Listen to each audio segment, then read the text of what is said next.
I used to get triggered by a photograph. Every year, a friend of mine would repost a photo from a really fun event she went to. But that event and that time frame and that photo brought up so much for me because I had gone through something during that event that caused me to feel so much pain, so much emotional pain, so much isolation and betrayal that every time I seen that photograph, I would get triggered and immediately feel all the things that I had felt in real time. I had a tightness in my chest, in my throat. I felt sick to my stomach. And it was crazy because this happened for years until I learned how to discharge that energy, that event out of my body. So I'm here to share with you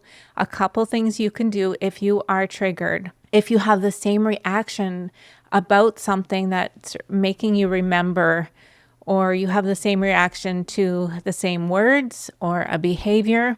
Sometimes when we get triggered, we respond without thinking. So first of all, if you get triggered and you respond and react without thinking, the next time you get triggered, I want you just to take a moment. Now, this could take maybe 30 seconds of your awareness. And before you react, I want you to bring your awareness to the sensations you're feeling in your body. You may be even having a thought and you're not aware of it, but let yourself notice.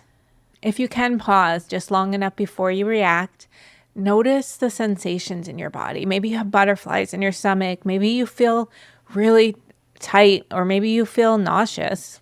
Just notice what sensations you're feeling without trying to change them. If they are really intense sensations, see if you can bring your awareness to maybe the edge of those sensations where it's not so intense, and you're just going to bring your awareness there. We don't want you to try to resist your body feeling that way anymore, because as soon as you can bring your awareness to it and be with it, that's when you can start discharging that energy. Now, when you first start doing this, you may be able to stop for 10 or 20 seconds and notice those sensations, but then maybe you still react.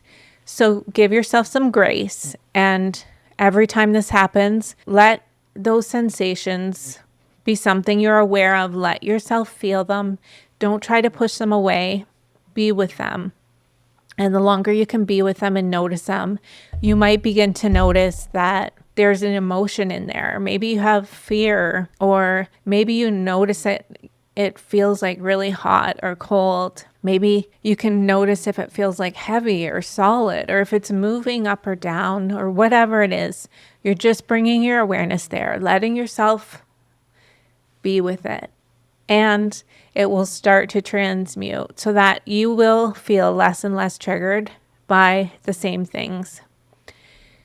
The other thing you can do, and this really helped me, is you definitely want to take some time by yourself, maybe 5 or 20 minutes, and you want to bring up the memory. Now, if it's something like happened to me where it was a photograph, I just had to see that photograph in my mind and my body would react. I would have the same emotions, the same thoughts, all of the stuff. So I brought that picture to my mind, and I brought up that memory, and I let myself feel those feelings without resistance to them. And I also held my neurovascular points on my forehead. So I let myself be with the sensations, be with the betrayal I was feeling, all the things that were there. And I held my neurovasculars, and I probably held mine for 20 minutes, but you can start with 5 minutes, 20 minutes, and the energy will start to discharge. So the energy that's held in your body will start to digest and transmute. And then you'll begin to notice that one thing, you're not reacting to it the way you did. You let yourself feel it. You didn't resist what was happening in your body, and you let yourself see and just observe what was happening in your body. You let yourself be with that without trying to change it or push it away. A lot of the times we can work through things this way on our own, and it's wonderful. If you need help to work through things that are maybe a little bit too complex to do on your own, please see the description below. You can contact me through my website and you can book a somatic coaching session. Let me know if you tried this and if it digested some energy you've been holding. Let me know if you were able to work through a trigger using these techniques, and I'll see you in the next video.